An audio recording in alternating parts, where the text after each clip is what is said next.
knowing who you are. Knowing who you are, being able to answer this question, who am I and what do I want? You know, many times when I got out of the country, I'm baffled by that question. To explain, what is your occupation? I've stood there for 10 minutes. Well, am I talk shows? Well, I'm more than a talk show. Am I a businesswoman? I am a businesswoman. I'm more than a businesswoman. Am I an entrepreneur? I'm more than an entrepreneur. So I just leave it blank or self-employed. So I'm not asking for the rules that you play as a daughter. I'm not asking that question. What are the rules that you play as a daughter, as a friend, as a sister? You're gonna be a lawyer, you're gonna teach, you're gonna be a pharmacist. I'm asking the bigger question, who am I? Who am I really? My answer is, I am God's child. I am that which is born of all that is. I am, as Pierre de Chardin said, the spiritual being having a human experience, come trailing the breath of the ancestor, yet the trailing the breath of the angels, and understanding that because I am connected to the source of all that is possible for me. That's who I am. And what do I want to do? I don't want just to be successful in the world. I don't want to just make a mark or have a legacy. The answer to that question for me is, I want to fulfill the highest, truest expression of myself as a human being. I want to fulfill the promise that the Creator dreamed when He dreamed the cells that made up me. What do I want? You must have some vision for your life. Even if you don't know the plan, you have to have a direction in which you choose to go. I never was the woman who liked to get in a car and just go for a ride. I had a boyfriend who would say, let's just go for a ride. I want to know, where are you going? Do you have a destination? Is there a plan? Are we just riding? What I've learned is that a great metaphor for life, we want to be in a driver's seat of your own life, because if you're not, life will drive you. Knowing who you really are in this space and time that we embody. That's number one. What do you want? Who are you? Number two, you must find a way to serve. Martin Luther King said that not everybody can be famous, but everybody can be great, because greatness is determined by service. Now we live in a world where everybody wants to be famous and where we admire people for just being famous. We think being known brings us value. The truth is, all of that will fade in time. The real truth is that service and significance. Service and the significance that you bring to your service is that which is lasting. So, to be able to, whatever your occupation or job or talent or gift is, our honors today, getting doctorate degree too. Apparently opposite field, HIV/AIDS and spoken words. But what they have in common in service? Using the spoken word in service to community and the world. Using your knowledge and information about HIV and AIDS and medicine in service to the world. And if you look at the almost successful people in the world, whether you know it or not, they have that paradigm of service. Everybody is talking about Mark Zuckerberg's and the IPO service. Jay-Z rapping service. Through the words to people, through a song. For many years, I was really just happy to be on TV. And people would stop and say, oh, you're on TV? Yeah, I'm on TV. I like being on TV. It's a nice job. Then I went back and took a long look what I was doing on TV. Made a decision that I was no longer gonna just be on TV, but I was going to use TV as a platform, as a force for good, and not be used by TV. And I will tell you, my decision to make that significant change in the way I operated on television, using television as a service, changed my career exponentially. Service through medicine, service through art, using whatever it is. You produce your product as a way of giving back to the world. When you shift the paradigm of whatever it is, you choose to do service and you bring significance to that. Success will, I promise you, follow you. Service and significance equals success. That's number two. Number three, it's so simple but so hard to do. Always do the right thing. Be excellent. People notice. Think of how you notice. You go to Taco Bell, somebody somebody give you extra napkin and some sauce, you notice you want to go back to that person because even at Taco Bell, excellence shows itself. Be excellent. Let excellence be your brand. Everybody talks about building brands. I never even knew what that was. When people say you're a brand, I would say no, I'm not just a brand. I'm just Oprah. What I recognize now is that my choice to, in every way, in every example, in every experience, to do the right thing, an excellent thing, is what has created the brand. And what I know is that when you're excellent, you become unforgettable. People remember you. You stand out regardless of what it is. You become an unforgettable woman, and that is what we all want. We want to be unforgettable, not forgettable. So doing the right thing, even when nobody knows you're doing the right thing, will always bring the right thing to you. I promise you that. Why? Because the third law of motion is always at work. For every action, there is an equal and opposite reaction. This is so true in all of our lives. That is what Newton said. Silly in The Color Purple said it. Everything you even try to do to me already done to you. Everything you even try to do me already done to you. So don't have to worry about revenge or getting back at somebody. Making sure they pay. You just have to do the right thing. And the right thing will follow you even when people don't support it. I remember many times on my show, there were many shows you all never saw, and the reason you didn't see them is because I got the last boat. And I remember 2010, my team, hardest working team in television, had done this with a woman who turns out she was a Sunday school teacher by day and sex addict at night. They will look like, you won't believe it. We got her going out, we got her with the men, and we get to show her, and she was willing to show us everything. I sat down with a woman for an interview that was taken. During the process of interview, I said, why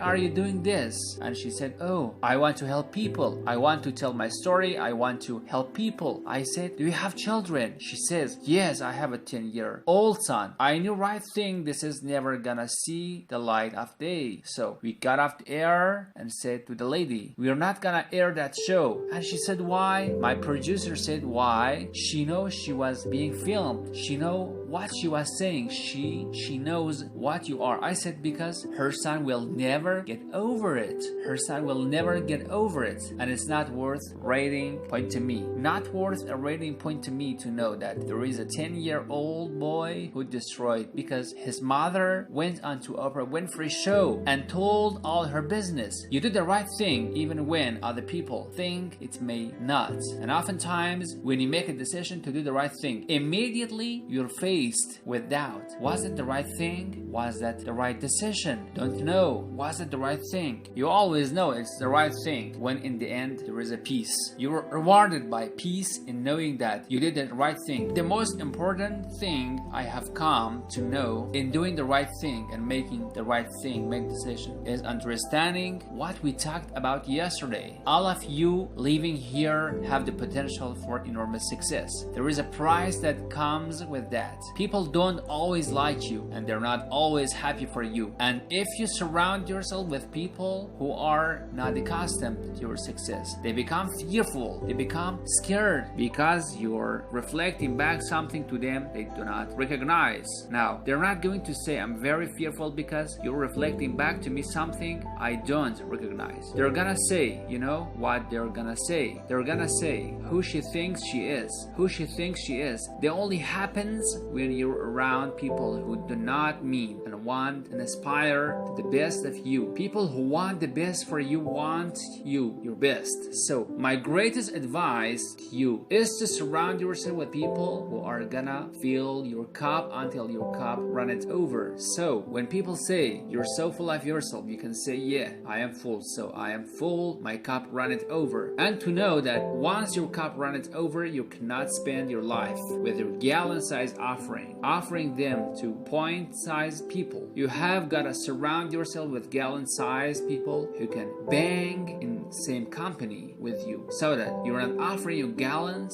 those little points out there who cannot hold it anyway. Choice to change the world. I love that. I love hearing you all sing the song. And what I know for sure is that the biggest choice begin and end with you. Your internal big question: who do I want to be in the world? My relationship to source energy, to all that is God. I'm not talking about what you believe in God. I'm talking about your experience of that which is all life, which is divine and universal. I'm talking about being connected and aligned with that. When you're tuned in and charged into that, whenever you feel empty, you go inside yourself and you connect to the source, and you know that all things are possible. To know that and to choose to do the right thing in service and significance, I promise you, you will create a vessel of service for yourself first, because you have to honor yourself first. You have to give to yourself first. Otherwise, you have nothing to give away. You will create a vessel for yourself, for your family, your community, and the world. And those three things will not only lead you to a blessed life. I stand as a witness. My life is so blessed, I can even take it in sometimes. I will lead you not to just a gifted life and rewarding life that fills you up, but a sweet life. That is what you want. You want the sweetness. You want it to be so sweet, so that even when the storm comes, and they will, you will know this too shall pass. The storm is passing over, and you shall not be moved, because you know who you are. When you can do that, grace will follow you, grace and glory. And when they see you coming, it ought to make them proud. I've spent hundreds and thousands of hours talking to spiritual leaders and teachers. And not just spiritual leaders and teachers who have been deemed so, but thousands of people who came from levels of dysfunction, who came from levels of pain, who were suffering, who were challenged in their progression of trying to be the best human being they could be. And they allowed themselves the opportunity to come on our show, the Oprah Winfrey show, and share their stories. I'm one who believes in sharing of stories. I believe the process of sharing, period, because I know that all lives get better when you share it. And those thousands of people who have been guests on the show, and many of them who are also audience member, have been my greatest teacher. And I would say that one of my gifts that I've had since I was a little girl, growing up in Mississippi, being raised in a tiny little acre farm with a grandmother, is that I knew how to pay attention. I was a great observer of life, and I grew up believing that I was indeed for sure God's child. It's because every Sunday I sat in our little church down the road, a dirt road from where my grandmother lived. No running water, no electricity, but church is down the road from us. We could hear the singing as I was getting dressed for Sunday school. I'd always sit on the left-hand side, left pew in the second row. I would listen to the preacher preach about the Lord, the God, is a loving God. And sometimes he would say the Lord, the God, is a jealous God. But most important, I heard him say, you're a God's child, and through God, all things are possible. And I heard him say, you are a God's child, and through God. And I literally took him in this word, so that by the time I had to leave my grandmother because she was ill, and I was sent to live in Milwaukee with my mother. We had 2 children. I got beat up in the playing ground because when people would ask me, who's your daddy? I would say Jesus is my daddy. Sometimes he's my brother and God is my father. But what I know and have learned, that my view of God, although I call that God in a box, all that, although that has many vision of God, has expanded to be inclusive of all time, all. God is all. God is law. God is all in all things, not just the guy setting up with a beard. Now that the view of God has expanded, I will understand how important it was for a little colored girl. We weren't even black yet, not to mention African American. You know what I mean, Harry. A little colored girl in Mississippi for whom there was was no vision of hope and possibility. My grandmother's greatest desire for me, as she had been a maid, and her mother before her had been a maid. Her greatest desire was that I would grow up one day and be able to do the same, and she wished for me that I would be able to choose to say, I hope you get some good white folks when you grow up. I hope you get good white folks when treat you good. So my grandmother would have no idea of the life that I now lead with the good white folks who are working for me. She just wouldn't get it. You wouldn't get it. She wouldn't get it. But somehow I think she must now know, and she's up around in the spirit realm saying, Lord have mercy. I didn't see it, but I now know that having the belief system that sometimes greater than me was in charge of my destiny and of my fate, that I wasn't just me alone. Having to survive for myself is the thing, is the value, is the rock that has sustained me. God is speaking to you now. It took me a while to actually really get this and to understand it. But once I did, I started paying attention to everything. And one of the reasons why I can now accept the fact that I can offer my gatherings of information and wisdom and call myself a spiritual teacher is that every single person who came on my show, and I heard there is like 37,000 guests of talk show. A lot of them came from dysfunction. A lot of them would appear to be teachers, but every one of them had something to say that was meaningful and valuable, that I could use to grow myself into the best of myself, which is all of our jobs are. Your number one job is to become more of yourself and grow yourself into the best of yourself. One of my greatest teachers was a man named John Diaz. We were doing show Talk Would You Survive on Tuesday, October 31st in 2000. Singapore Airline Flight 106, a Boeing 747 from Taipei to Los Angeles, took off with 179. Seoul Airport for crew and 79 passengers perished in that flight. A total of 83 fatalities. There was a typhoon rolling through the air in time and rammed the plane, went down the wrong runway. Now, what is interesting, John Diaz was on the plane and he had several indications, which I'll talk about later. Whispers that he shouldn't have gotten to the plane, but he did anyway. He got on the plane and he managed to be one of the survivors. And on the Oprah show, I was asking him, what do you think it was